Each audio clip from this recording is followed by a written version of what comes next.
Hi, everybody. Welcome back to the channel. Today, we're going to talk about day 2 of the Karina Cooper case. Now, I knew nothing about this case going into it. Now I know a whole lot more than I did before. But I will tell you, Thursday's testimony was really good. It was a very, very good day of trial, and I don't want you to miss a thing. So I'm going to try to recap it for you as succinctly as I can. But I am doing a separate video just for the police interviews. If you want to see those, I will link those up in the eye after I get started. But first, let's do this intro, and I'll see you on the other side.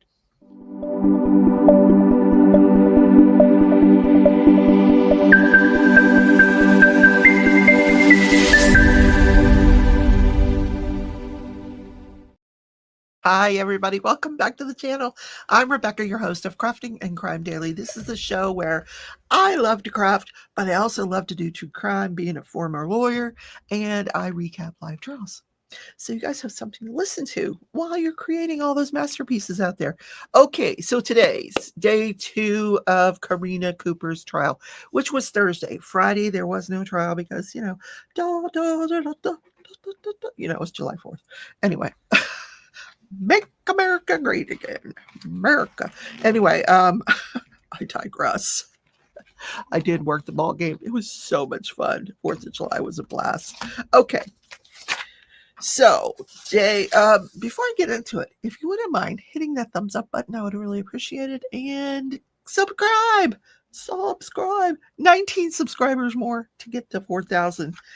I know we have those channels that are like 1 billion subscribers, and I only need one for 1 billion and one more. No, that's not me.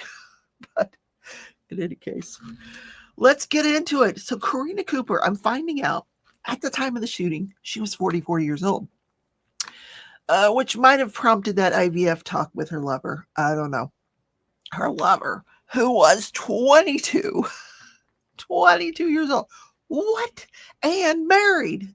I kind of guessed that he was married. Okay, let me have a sip of my coffee in my my little Conspector Clouseau mug. How cute is this?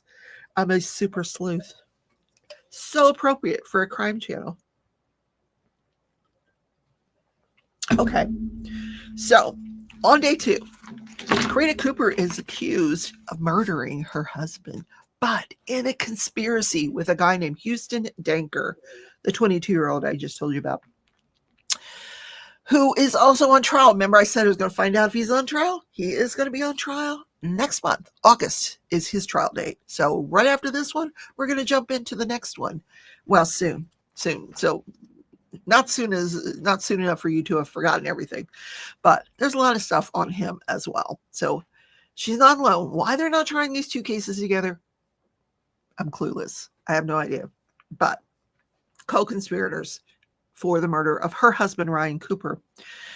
She had 4 kids, I think. Sometimes I think 3, sometimes I think 4. I don't know if her daughter has a boy's name. I don't know what's going on there with the kids, but sometimes I count 3, sometimes I count 4. I can't keep track. First person on the stand, day 2, is a criminalist, a firearm and tool mart guy, but he was part of the investigation of this murder. Happened on June 18th of 2020, or was it 2021? What? It was 2020, I think, wasn't it? I don't forget. Yeah, 2021. 21, not 20, not 20. Okay. So that's when the murder took place. She said she was sleeping and she woke up because she heard a loud noise. She goes downstairs and finds her husband in a chair full of blood. She starts screaming. You guys heard the screaming on the video on Thursday. So I took some really weird notes here. Oh, Sunday's notes got interrupted by Thursday's notes. All right, so this criminalist, he was part of the investigative team, so he had gone to the house. Said, normal looking house, normal looking kitchen, cash sitting on the counter, a Michael Kors wallet with money in it. There was a laptop on the table. So nothing that would give them any thought that this could be a burglary. Because they had no idea what was going on. So he took pictures of everything, used a Faro scanner. We know a Faro scanner is where they do that, like it'll do that 360 thing, and they did that, and everybody saw all the pictures. These people had some gorgeous furniture. I don't think they know how much that furniture is worth that they have, or maybe they do. Beautiful antique furniture, wood furniture. It's probably been in their family for years, and they don't even realize how valuable it is. But there was outbuildings, and one of these outbuildings was a large garage with an F450 pickup. 450. That is a huge truck. And you know my theory about trucks. No, I'm not gonna go there. Because never mind. 2 snowmobiles and a 4Runner. Like all these toys in this shop. Gun safes full of guns because they were hunters.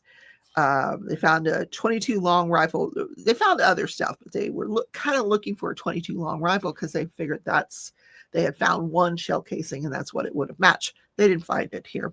So the next person on the stand was a woman who is another criminalist, but she is a digital forensics investigator. There's so many cool options for careers out there, you people and grandkids. Listen to your grandma. You could be a digital forensic investigator. Like, how cool is that? Anyway, back to the thing. So she looked at the HP computer. She didn't say who that belonged to, but she looked at an HP computer, 3 iPhones that belonged to Karina Cooper. 3 iPhones. What do you need 3 iPhones for? Well, Houston Dankler had 6. What do you need 6 iPhones for? 6 iPhones? Anyway, she investigated them all. And she was looking for things that could be interesting. And she found some interesting stuff. We're going to go over it. First of all, her hair salon was called Lasting Impressions, which that's a cool name. And on October 6th of 2020, she found the first communication between Houston Dankler and Karina Cooper. And apparently Houston was known as Wind Up Jake. And the first communication with them was about his wife telling him that she found an accidental death policy on him or her. I didn't understand the relevance of it, but they were talking about this accidental life insurance policy. Really not anything significant there. But then lots of Google searches starting in November of 2020, including, common types of handgun, bullets. She found on this one site called Hunter Ed, Karina Cooper had 89 screenshots. She would actually screenshot stuff that she was looking up on this Hunter Ed site. And apparently you can learn all about guns and hunting on this site. And that's what she was doing. She took 23 screenshots from a public browser, and then she converted it to a private browser, went to that same Hunter Ed site, and did 60-something more screenshots, all about handguns, how to take care of them, how to take them apart, how to shoot them, like what's the best bullet, what's the best range, all about handguns. So that whole act that she put on, after his death, I don't know how to use I don't know what a gun sounds like. I don't know. I've never used a gun. She did a lot of research for someone who's never used a gun. So then we're going to get into the text messages between, these are just text messages between Karina and, let me see if we can get this right. I have screenshotted them. All right, so here's a text message. Now, oh, that's not the right one. Why is that not the right one? Well, hold on. Oh, there we go. Why did it give me a different one? That's weird. Anyway, So here is the first text message. He says to her, he's in blue, she is in gray. Shit happens every day. Phones are replaceable. Hope the kids are enjoying the flying and the racing around of airports. I love you, baby. Have another safe flight. Have been waiting to hear from you. I think she was on some kind of vacation. This is February 13th, 2021, several months before the murder. She's like, fucking hate him. We don't know who, but I'm guessing her husband. He says, day one into vacation, truly starting, and 2 kids have already been treated like trash and cried. Makes my blood boil.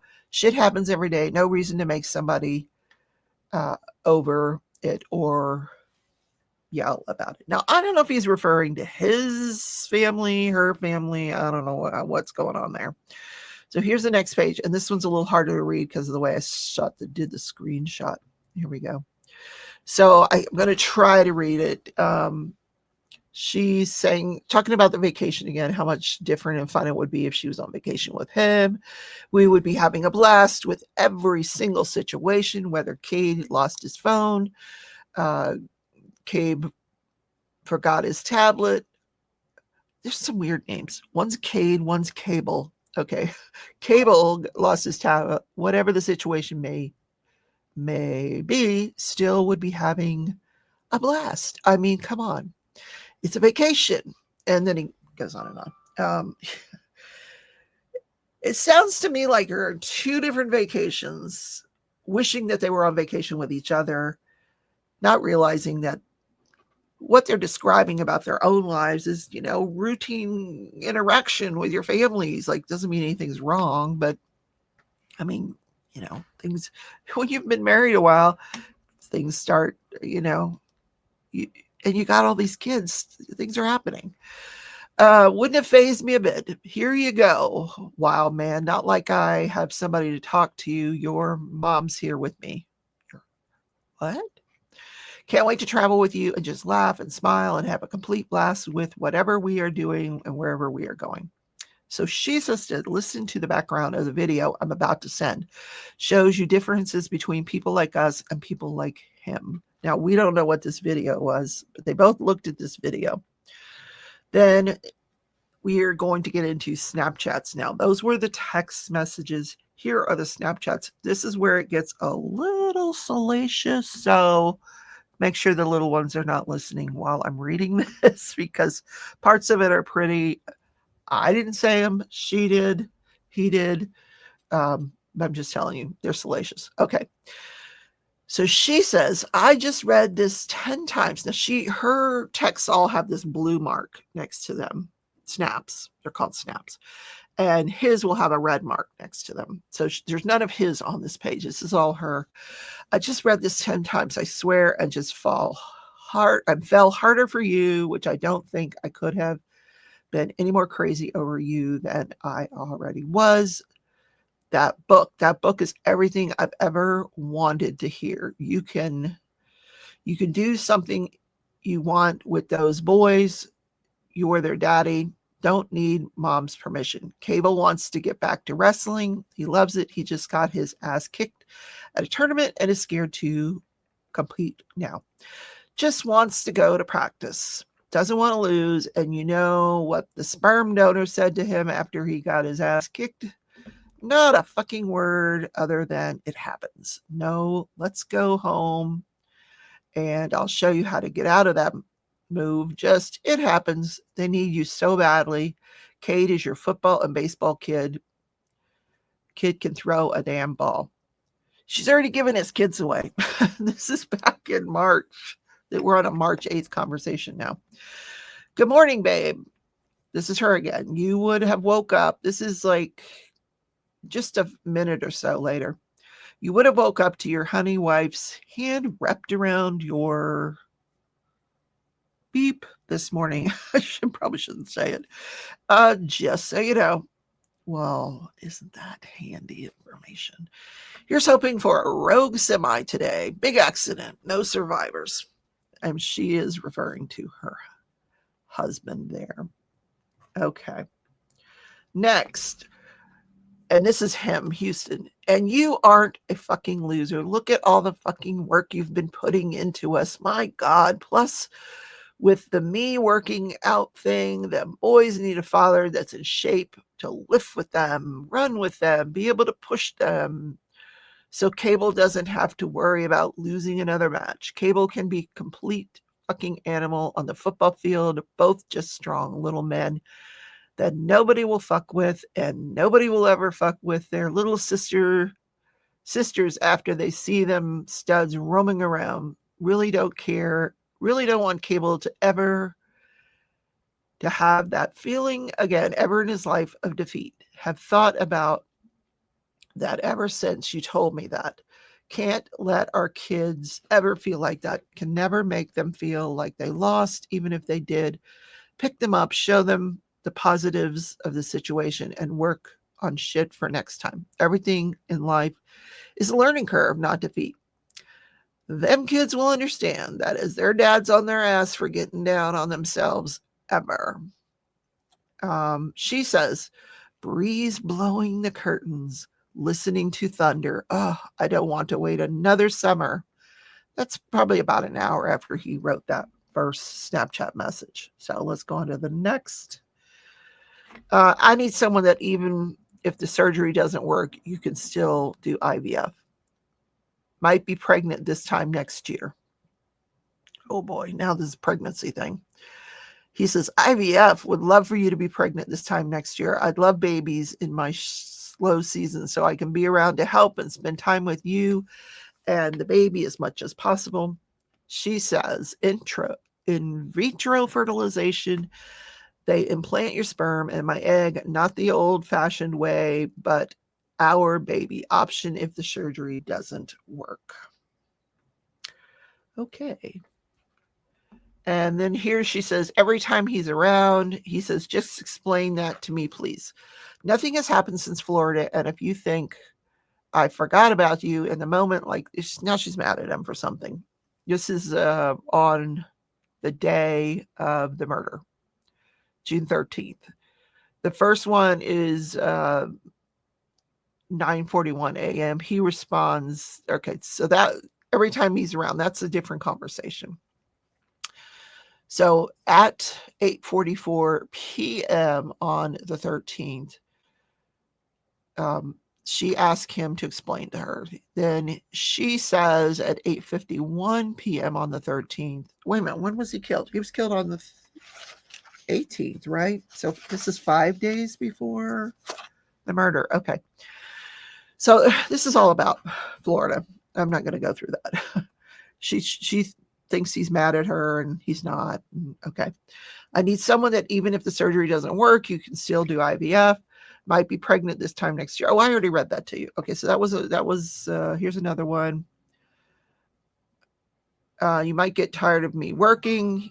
She says, looks great. In case you haven't noticed, I like to stay busy too. You'll have slower times. He says, winter will be really slow. Then is that the end? Okay, now I have more. Hold on.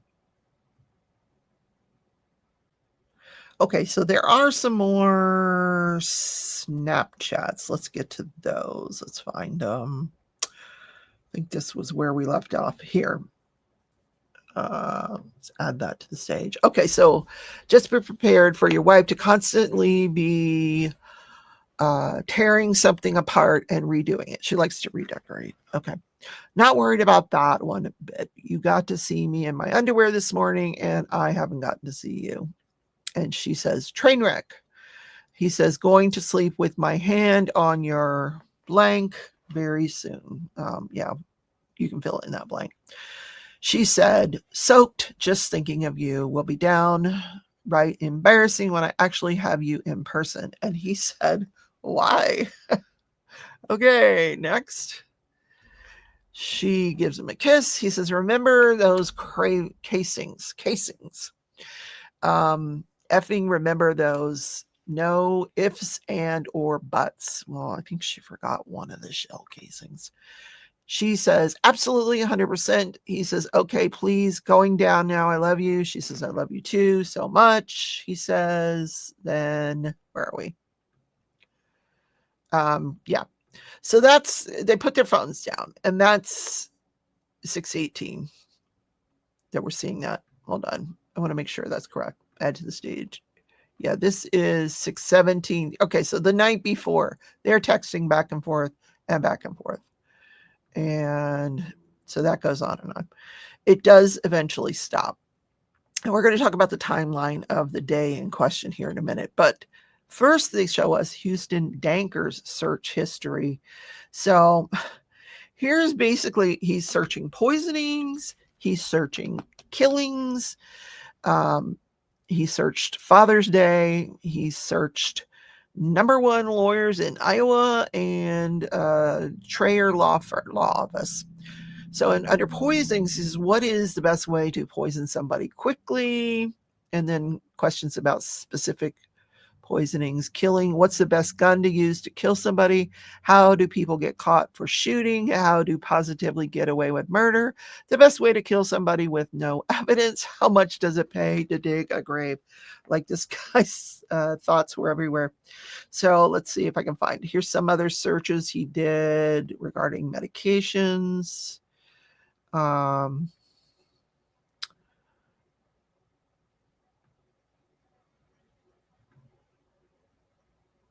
Those were, okay, this is the day of the murder, the Snapchats. It was a continuation of the one before. She says forever. He says, okay, Beb, seriously, putting the phone down. Have to get this shit done. I love you. This is at 3:32 a.m., right before the murders. She says, go. He said, 4:42. Yep, just woke up. Okay. That's an hour and 9 minutes after she tells him to go. Interesting. So more stuff he searched. Let's see. Let's remove that. Remove that. Here's some more stuff he searched. This is just right after the murder. How do murders go to prison? Minimum security prison in Iowa. High security prisons. How long does it take to go through data forensics? Leavenworth prison. How to permanently delete Snapchat? Does your Snapchat location turn off when you log out?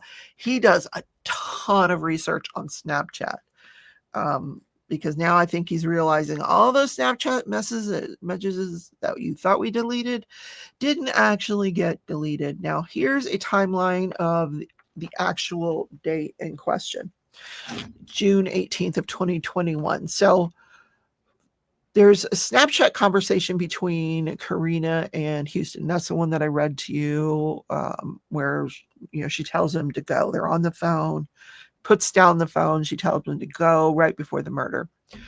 He says, "Well, remember the shale casings?" All pretty damning evidence. That's between 3:31, 3:30 to 4:13 a.m.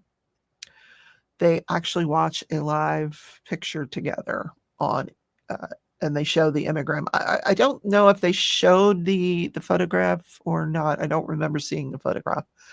At 4:18, 2 photos are deleted. 4:23 to 4:33, according to Karina's Apple iPhone, her health data, she went 170 steps, which is 120 meters, which equates to 393 feet, just slightly larger than the length of a football field in those 10 minutes. What the heck was she doing? She would have had to gone around that house about 9.5 times. Yeah. This is 7 minutes prior to her phone call to her brother-in-law about the murder. So then 4:30 a.m., she calls Aaron Cooper, 7 minutes after those steps are taken. 4:31 a.m., Aaron is calling Karina back. 4:33 a.m., he's calling Karina again. That phone call goes unanswered. 4:33 a.m. again, he calls her, and there's a 23-second phone call. Then at 4 6:33 and some seconds, she is on the phone with 911. She makes a call, and she's on the phone with them for 4 minutes and 59 seconds. And then at 6:34, 1 minute later, he's making a 911 call that lasts 7 minutes, 41 seconds. So that's kind of what happened the night in question. So what was she doing? Why all those steps? Super, super interesting, this case. So the last person on the stand was a detective who conducted an interview. Now, he works for the Iowa Division of Public Safety, which is their state their state agency that does criminal investigation. They assist local law enforcement with the investigations of major crimes. And so he does the first interview with Karina Cooper, and he does a second interview with Karina Cooper. Now, keep in mind, I have both of these interviews. I've just taken out the video. Here's the interviews. You can watch them up in the eye. Link that video, save it to watch later, and then you can see all of the interviews. It really is interesting because he's gaining knowledge.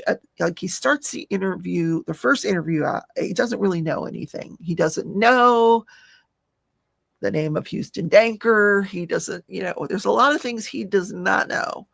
And so he's kind of just, what happened, and he's interviewing her because she's the one that found his body. She's the wife. It just seemed like the most logical place to start with interviews. So at the same time that they're interviewing her for the first time, they're also in a separate room interviewing Aaron Cooper, Ryan's brother. And he, during his interview, lets the cat out of the bag that Ryan has apparently seen one of those salacious Snapchats to Houston Dankler. So he's like, you might want to look at Houston Dankler. So when this guy who's interviewing Karina takes a break, he finds out this information. So he goes back in the room and he's like, starts asking about Aaron Cooper. No, I'm sorry. Houston Dankler. There's too many names here. He starts asking, hey, what's going on with Houston Dankler? And she gets a little defensive, like, Houston Dankler? He's a kid. He's 22 years old. So apparently, then she goes on to admit that, my husband saw a Snapchat. He got really jealous. It was nothing. It was, she blew it all off. Why would I be, this town is starting rumors. And I almost felt sorry for her. I thought, wow, what if she does really live in this little small gossipy town and everybody thinks she likes Houston Dankler, but because she cuts his hair in private. I don't know. I just was feeling sorry for her, but not so much anymore. Anyway, so he starts out, he's asking her about her background, why was he sleeping in a recliner? And she says he was sleeping in the recliner because he had snoring issues, and also, minor issue, she kept kids in the bed. The youngest at this point is 4 years old. Why are they sleeping in the bed with you? I'm not a proponent of that, as you can tell. Get them in their own beds. And I think she was trying to do just that. She does explain at some point she had struck up some sort of bargain with the kids. If they sleep in their own beds if everybody is sleeping in their own beds by such and such a date, something fun's going to happen. But this particular night, some of those kids were in bed with her.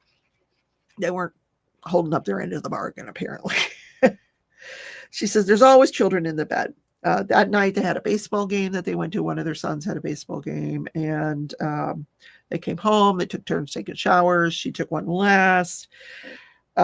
She went to bed with some of the kids, was reading on her tablet till about midnight, gets up, goes to the bathroom, goes back to bed, gets up again around 3 a.m. She guesses, she don't know for sure. It's just her usual time she gets up. She's got a small bladder. She's like, I'm 44 years old. I've had several kids, got a small bladder.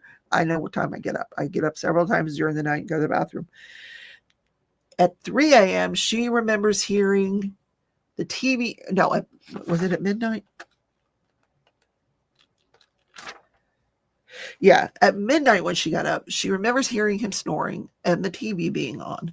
When she got up at 3 a.m., the TV was off, but she could hear him snoring. So she goes back to bed. Then she's awakened suddenly by this loud noise, and she finds him. So she said he didn't have any known enemies. I'm trying to think what else I've missed. So she was asked, you're having an affair with this guy? No. Or is there anything romantic about you and this guy? No. Anything physical, sexual? No, no, no. So then they decide they're going to interview her again. Now, this is after there's been an autopsy on the body. That first interview was like the day of the murder. Now the autopsy has happened. They're doing another interview because now they know that Ryan Cooper died of 2 gunshot wounds to the head. And we now know that there was a dog, not a German Shepherd. I think she said it was a Rottweiler. His name was Ransom. He was in the house when this happened. And he always barked. And tonight he just kind of growled a little bit. Wasn't really barking.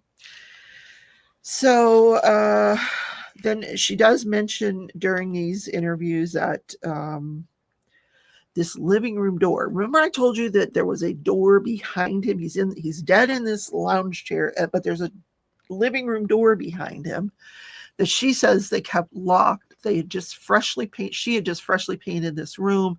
Nobody had gone in and out of the door, but apparently during this criminal investigation, blood was found on the stairwell leading up to that door. So is that the way Houston Dankler came in and murdered him? I think he is going to be taking the stand in this case against her. There was some argument about whether he should be allowed to do that or not. In any case, fascinating case, really a fascinating case out of Iowa. And I found a Democrat in Iowa. They have them. Just kidding. All right, guys. Let me know what you think of this case in the comments. Don't forget to watch that interview. The first and the second interview are on there, and they are really, really interesting. This is not this meek cry for me woman that, she's physically strong. She's verbally, she can hold her own with these guys. Like what you're seeing in the courtroom is this frail, skinny, ugly. Like prison has done this woman no favors. Well, she hasn't been in prison, but jail has done this woman no favors. Like she looks 65 years old, like me. She looks like me. She looks older than me, but she's probably 47 or 48 at this point, but not looking good. No makeup, no, Anyway, take a look at the interviews and let me know what your thoughts are on those. And I will see you in tomorrow's video. Have a great day, everybody.